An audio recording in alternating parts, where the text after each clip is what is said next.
Ian terbangun dan mendapati isi ranjang sebelahnya kosong, tapi biasanya Theo akan meninggalkannya sendiri secepat ini. Biasanya Brito akan menempel sampai Ian menjerit-jerit.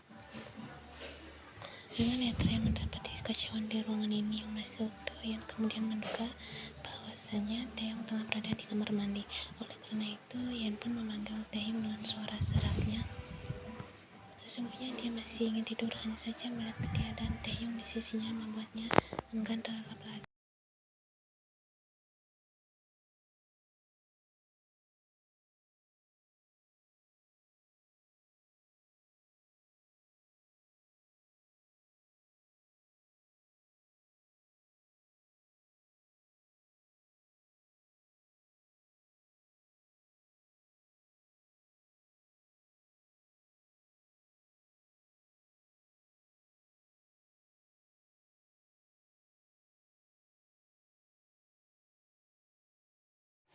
Sialnya, dugaan Ian terlalu baik untuk pria semacam Kim Taehyung yang justru menyulam senyum cairnya saat melihat Ian yang sedang meringkuk untuk menghindarkan mata itu dari tubuh Taehyung. Ia biasanya saja betapa pandang teletup Taehyung memberi kembali menaiki ranjangnya ini. Kok sangat di luar dugaan, seru Ian yang masih berusaha menjauh dari Taehyung.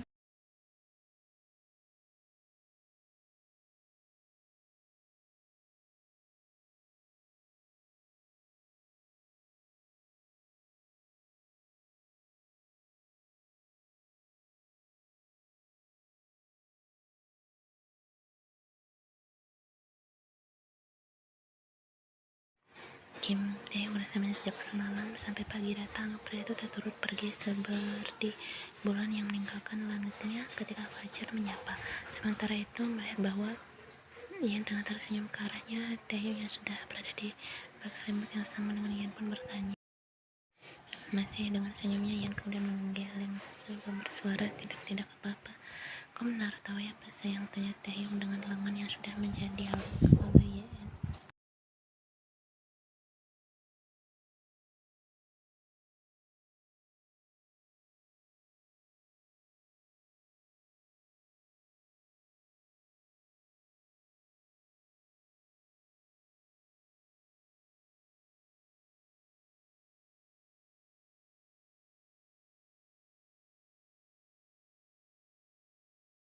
Namun di sisi lain Ian tahu bahwa dengan adanya amarah Jimin yang seperti itu telah membantunya untuk melihat langkah mana yang seharusnya dia ambil. Taehyung, panggil Ian sembari keluar dari persembunyiannya. Menatap wajah Taehyung yang tengah menatapnya dengan sorot yang sejujurnya telah mampu membuat Ian merasakan lautan kenyamanan yang tak pernah dia dapatkan dari siapapun. Ian lantas bertanya, kau tipe pria yang menyuarakan amarahmu dengan apa?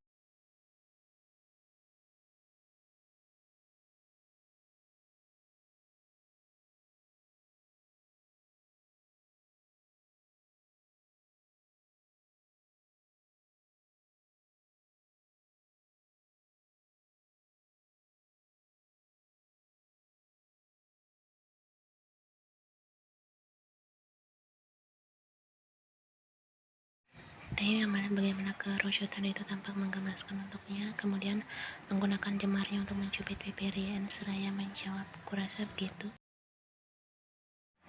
Kau tahu, saat bersama orang lain dalam kelompok kita, aku cenderung menggunakan tanganku, sambung Taehyung.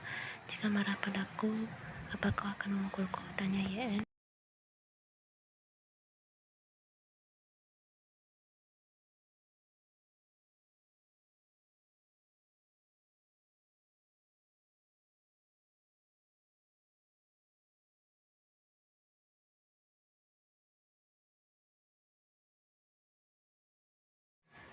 Jangan marah-marah, aku hanya ingin menanyakannya, jawab Ian apa adanya.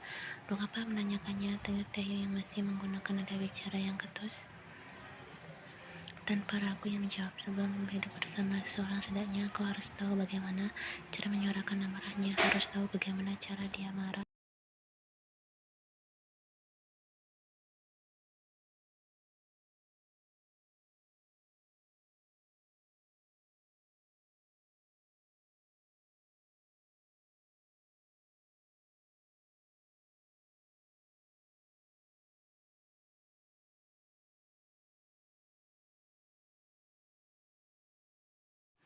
Kau tidak mau ya? Tanya Yen yang disusul bangkitnya Taeyong dari posisi tidurnya. Mau siapa? Berkata, aku tidak mau.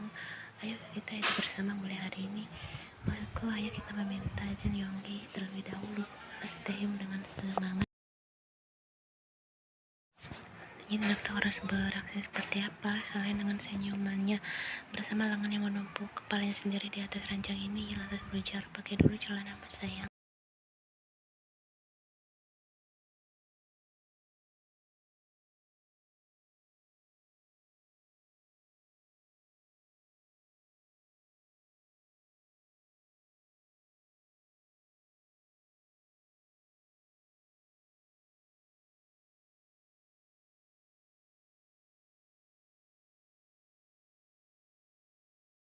Namun mengapa panggilan sayang dari Yan bisa membuatnya menjadi sangat kegirangan seperti ini? Tidak, Taeyong sendiri bahkan tidak tahu.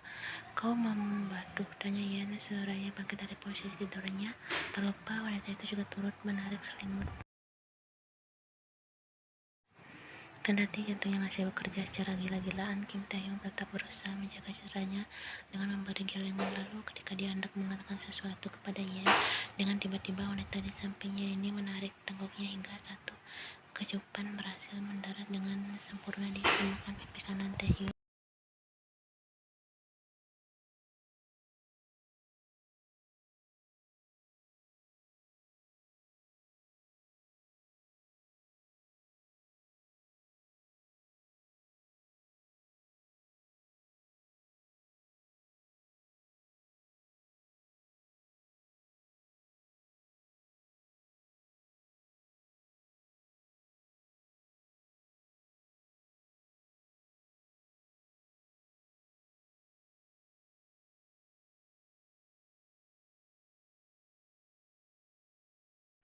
Hari sudah menginjak siang, manakala Taeyong menyadari bahwa dia sudah menghabiskan waktu 1 jam penuh untuk perhatikan Yan yang tengah mengganti warna cat kukunya. Wanita itu memilih warna coklat muda untuk kukunya. Kali ini wanita itu sudah menyelesaikan 10 jari tangan dan kakinya.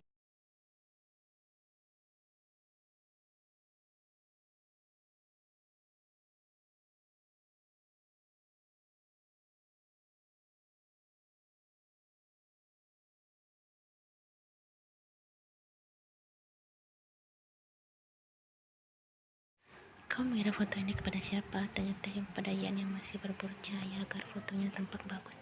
Dan sihir cap Yan yang tengah berdiri di depan dinding kaca yang memisahkan ruang tengah ini dengan halaman belakang rumah mereka. Selesai mendengar jawaban yang diberikan Yan, Taeyong tidak memberi komentar apapun. Netral bulatnya masih fokus pada tiap pergerakan Yan yang sangat jarang dia tangkap secara langsung.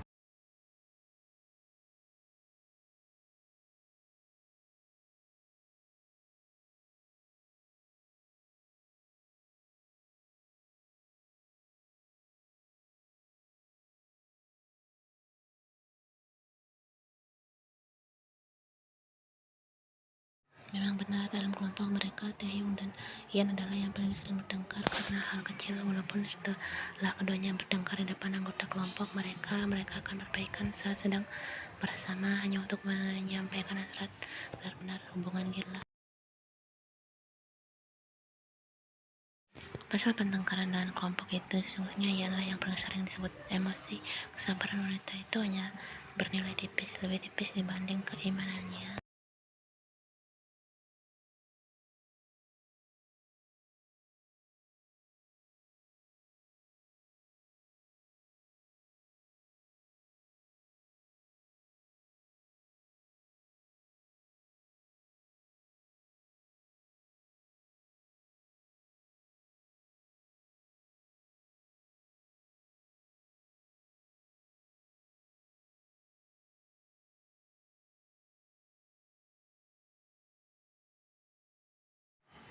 Jika Jungkook adalah pembela dan Taeyong tim kontra, Min adalah si lembut yang selalu berusaha bertindak netral, dan Yonggi adalah hakim yang memutuskan siapa yang harus meminta maaf terlebih dahulu jika ada pertengkaran. Seperti itulah peran yang dimiliki oleh masing-masing dari mereka. Seru Yan yang tiba-tiba datang ke arah Taeyong dengan kaki yang mengatakan tegas.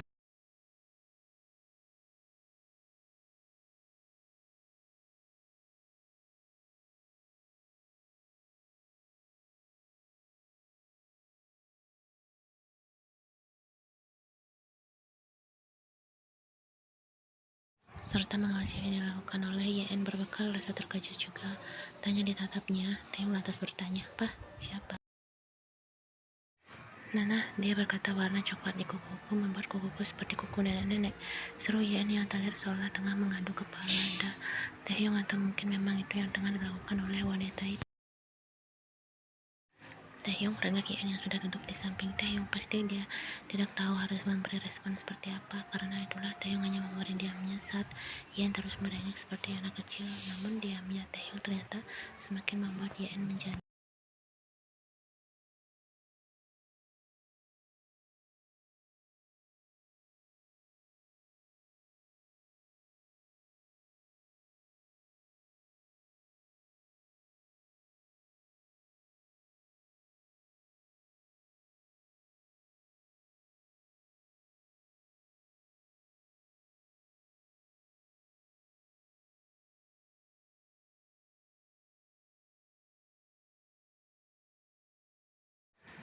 terkejut dengan reaksi yang diberikan Taeyong. YN pun menjawab dengan gagap.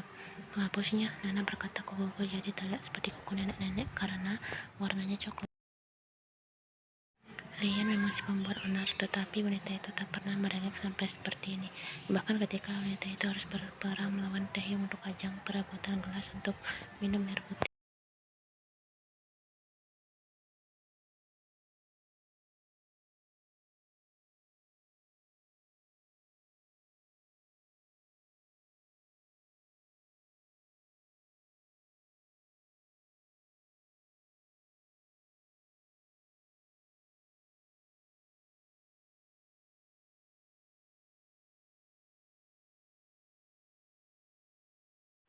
Tidak seperti nenek-nenek, tanya Yan memastikan. Taeyong tampak mengangguk, tetapi dia membalas, "Ingin ganti warna saja." "Tidak, maksudku aku ingin pergi ke salon nail art saja. Aku ingin kukuku cantik. Aku ingin kukumu seperti tempo hari, dipenuhi bintang-bintang dan gambar aneh yang..." "Itu gambar putri duyung," potong Yan dengan seruannya.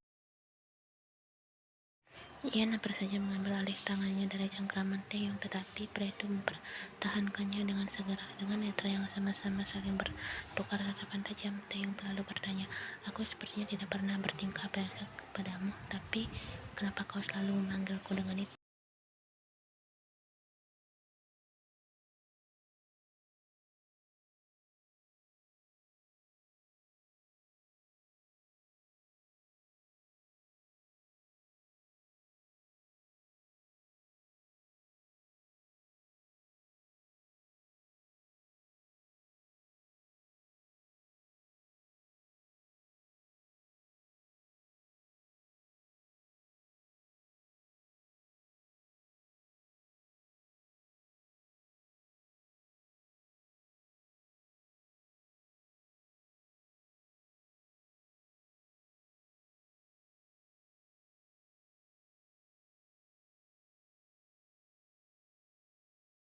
Itu adalah Hyunggi, Jungkook, dan Jimin yang tampak memiliki beberapa plester di wajah, juga bagian tubuhnya yang lain. Jimin sudah tampak seperti orang kekerasan dalam rumah tangga, dan ia cukup mengeri saat mengingat bahwa saat yang memukul Jimin adalah pria yang terlihat seperti kelinci imut saat bersamanya. Kim Taeyong sepertinya memang memiliki dualisme yang menjebak, dan Yan bertaruh untuk kebenaran itu.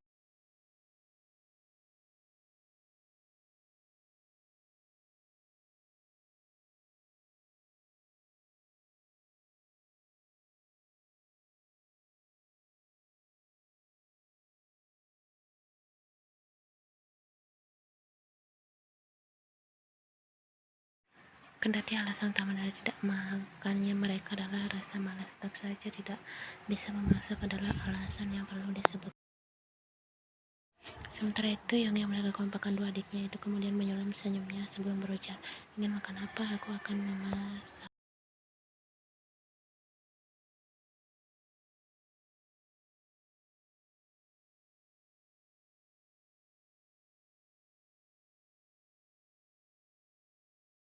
Awalnya ia hanya ingin diam sampai Jimin memasuki lift, tapi rencananya harus gagal ketika pria itu berceletuk, "Aku ingin ditemani kekasihku." "Kekasih apanya?" gumam Taeyong terang-terangan.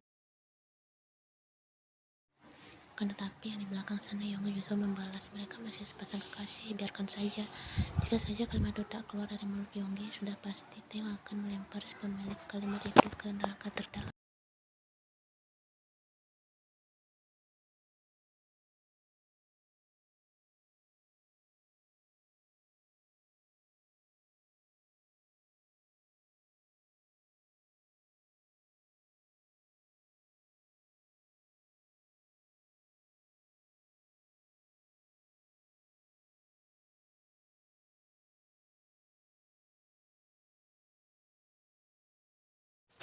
Ini benar-benar membantu Jimin untuk sampai ke kamar pria itu. Setelah memastikan Jimin duduk dan bersandar di atas ranjang dengan posisi yang nyaman, Yen lantas bersiap untuk pergi ke dapur untuk mengambil segelas air untuk Jimin. Akan tetapi ketika dia hendak membuka pintu, Jimin menahannya dengan tanya, "Kau sibuk?"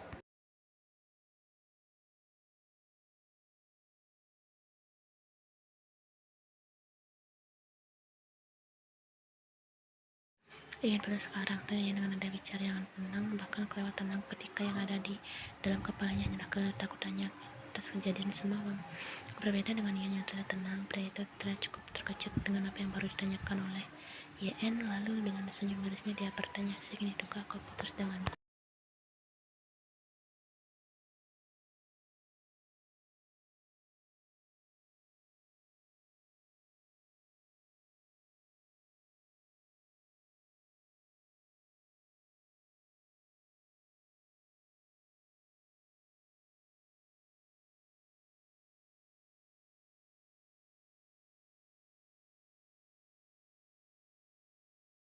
Apa yang Yonggi katakan benar, jika ingin berpisah, setidaknya mereka harus bicara terlebih dahulu. Hubungan mereka dimulai dari sebelum hal baik dan harus diakhiri dengan cara yang sangat perlu.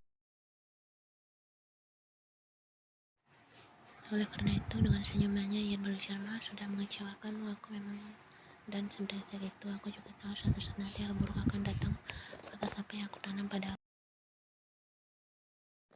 Kenapa setelah tahu yang kau lakukan itu buat baik, kau tetap meneruskannya?" tanya Jimin dengan nada sudah tidak kemudian lagi.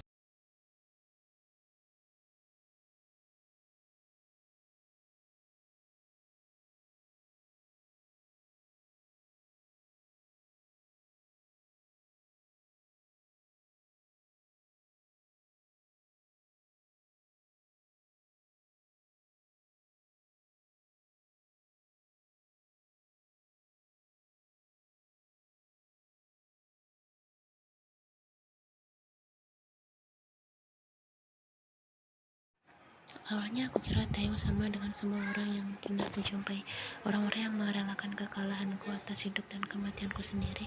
Namun sampai saat ini hanya dia yang memintaku untuk tetap hidup. Jawab Yan, yang wanita itu yang baik. Hubunganku dan Taeyong memang salah, tapi kau tak berhak menghakimi perasaanku.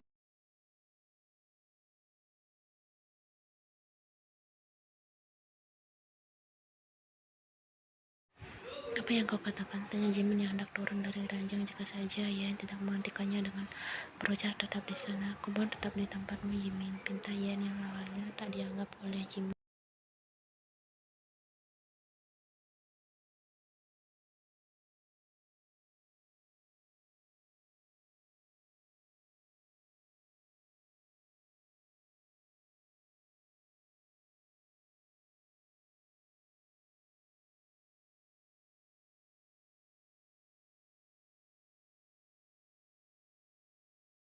Jangan berdalih kau mencintaiku jika pada kenyataannya kau sudah bosan denganku. Kau marah karena aku tidur dengan wanita itu, sedangkan aku tak pernah menyentuhmu kan? Tanya Jimin yang itu yang dengan tawa tak habis pikir. Kenapa di luar dugaannya yang justru memberi gelengan dengan senyum yang tersemat. Wanita itu menghapus air matanya sembari berujar, "Sesungguhnya aku cukup lega saat aku tidur dengan wanita lain. Aku hanya takut kau mengkhianati misi ini."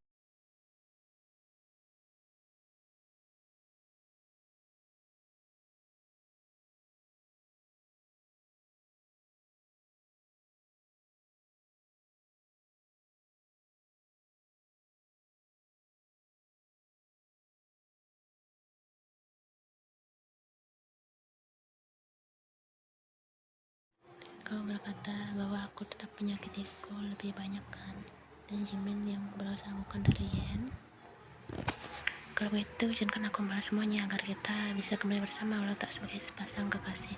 Biarkan aku menjadi pengkhianat dalam misi ini. Bagaimana jika tidak ingin aku mengkhianati misi ini? Akhiri hubunganmu bersama Taeyong dan keluarkan dia dari misi ini.